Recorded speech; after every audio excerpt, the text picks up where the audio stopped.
So I stepped to Vortal and Bass, like, yo, I want to produce a full album. Do you guys want to be a group? I was like, do you guys want to create a group? And they were like, yeah, let's do it. They moved into my crib in Brooklyn, and they came up with the name Cannibal Ox. I couldn't tell you 100% for sure if they came up with that name after we spoke or before we spoke, but I always thought that they took the proposal that I made and then were like, they came back like Cannibal Ox. It might have been a name that they had floated around already. I'm not sure. Had you produced an album for another artist before this, like a full project? Only Company Flow, which was a part of it. Up until that point, I had just been a kid who wanted to make a record. I had never been an elder.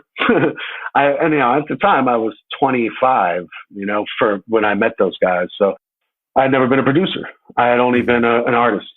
So the first song that came out was Metal Gear, right? I think that was the first song that came out from Cannibal Ox that people heard.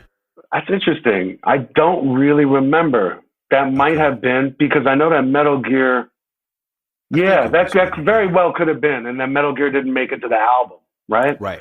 Metal Gear didn't make it to the album because it was the first song that we did. It was the very first song. That's what I was going to ask. Is that's the first song y'all made together?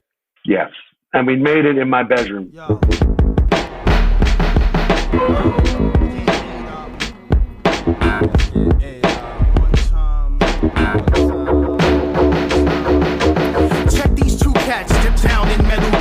And words from their faces echo, that's Metal swears. Starving but happy, bombers of stealth, who never cried on yellow brick roads until they found themselves. Which was now my recording studio. I had a duplex apartment in Brooklyn, 3 bedrooms in what ultimately ended up being a really expensive neighborhood. At the time, it wasn't. So I was paying like $1,000 a month for a fucking 3-bedroom duplex. So I put my bedroom upstairs, I put the studio downstairs, and across from the studio was Vortal and Bass, and they shared a room. An amazing, legendary room. And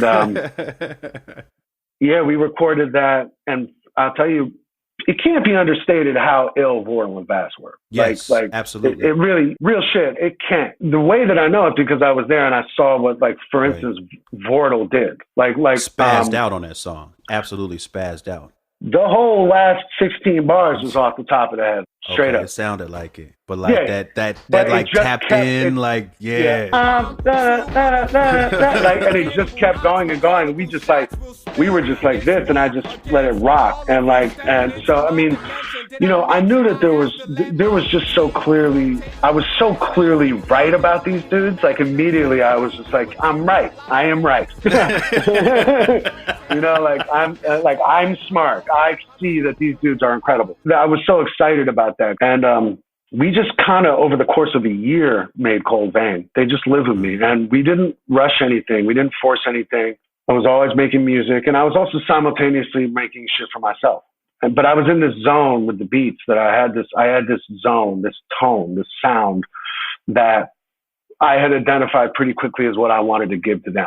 It was an atmospheric and very immersive, and there was emotion to it, but it was also it was a sad and raw sort of orchestral movement for New York City, And as it happened, I was feeding it to them, and then the sort of the more raw shit, like the little bit more like punch you in the face shit. Yeah, I was putting aside like, okay, Fantastic Dan. I was very aware that at the time that I didn't want to make just an LP album for Cannibal Ox. I wanted to make something that was theirs and that would have to be copied in order to be repeated. So Vortal at the end of Metal Gear is coming off the head, and it sounds like that, and it feels like that, and it feels like these are two dudes with like super raw talent coming in, and y'all end up making a really like refined record. Was there a process to refining what they did in the studio? Was there a lot of going off the head? How did it end up? How was the process of putting the songs together? No, it was all very written. I mean, apart from those few moments, like that was a moment, but it was very written. They'd come in, they'd work on shit together. I'd give them a beat, and they'd disappear together. And they had such a pure creative friendship at the time. And you could hear them talking about it, and it was like it didn't matter that anyone else was in the room. They had a dialogue between each other. Their moment, their friendship was really, they were clicked in, man, like this shit locked in. And I'll never forget, they even had slang to talk to each other within the parameters of the song, within the parameters of making a jam. We did Iron Galaxy. Mm-hmm. My shell, mechanical sound so, but my ghetto, animal sound so. And I remember very specifically just watching him talk about it, and he'd be like, yo, so you do your shell, and then I do my shell. You know, and they'd be like, what's your shell? And he'd be like, mechanical found. You know, and like, it was just a special moment, man. I think that these dudes, everything was okay in everyone's lives, and they had this place to hang and chill. There was some real magic going on there, and it was beautiful because making the music, they really trusted me.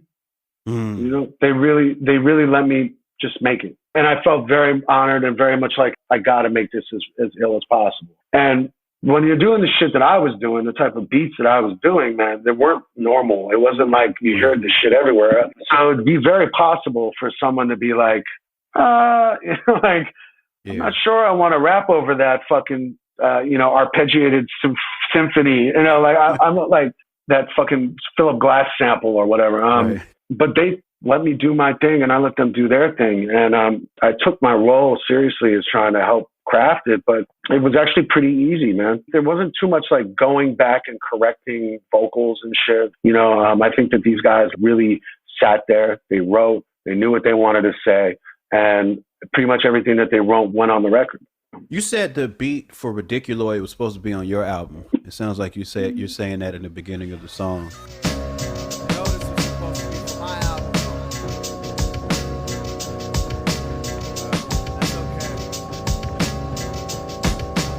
When I send a sickness down. A lot, yeah. Mm-hmm. You know, a lot of them were maybe started. I started to correct myself on that. I don't think a lot of them. Again, I was always making beats. So in my mind, up until I started producing their record, I was always working towards my record. So it was very possible that if I would have done my own record, it would have had a sort of the DNA of that record at that moment. Sure. Ridiculoid was definitely something that started as an LP thing. So what the process of it ending up with them, was it a case of them hearing it and being like, damn, we want that? Or you were just like, nah, this is for them? Yeah, the second one. Yeah. Gotcha. I mean, the way that I looked at it was I had to give them everything I had, all the heat that I had. And I like, there was no holding anything back, because to a degree it was representing my next step as a musician just as much as it was representing them. And I was like, I can't play favorites here.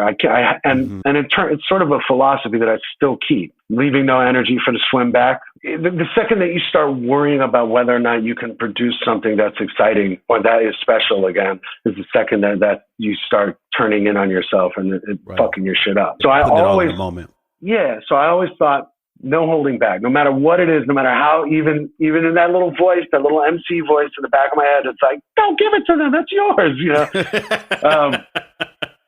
But I was just like, you know what? Fuck it. I got more. I got a million of these. Like, this shit's, I'm young. Like, let's go. You know, and this is going to be the illest fucking record that I could possibly produce. So so I just gave shit up to them that I thought was a couple of things I gave up to them that I originated with what was going to deny, but it was fine. I was like, it's all good. Cause it was a special, I could feel it.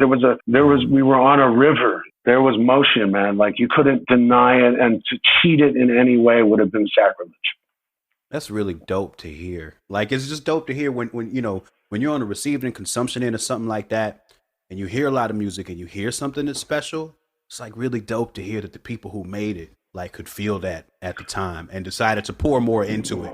Like, that's really fucking tight. We could, and I won't say that about every record that I've ever done. It's not been that obviously special all the time. With the Cannibal Ox shit, not only was it special to us, but it was everyone who would come through. And you got to understand, my apartment became the hub of the New York City underground movement at that time for a series of years, the whole Def Chick scene and everyone and our friends and everyone around us. So people were coming through there all the time. Mm-hmm. And there was like probably about 80 to 100 people who knew that this shit was about to drop and change shit, you know? And it was not even, I don't even say that egotistically, like it was obviously not egotistically because it wasn't just me that did it. It was, it was a moment, it was a collection of people and in a time in their lives that you couldn't necessarily replicate. But yeah, everybody very clearly was like, oh shit, something really special is happening here. Like there's a plateau that's happening. There's a run up the ladder here just for music in our world right now that's happening. And it was, you know, I give all the love and respect to Ward and Bass for that and our relationship at the time.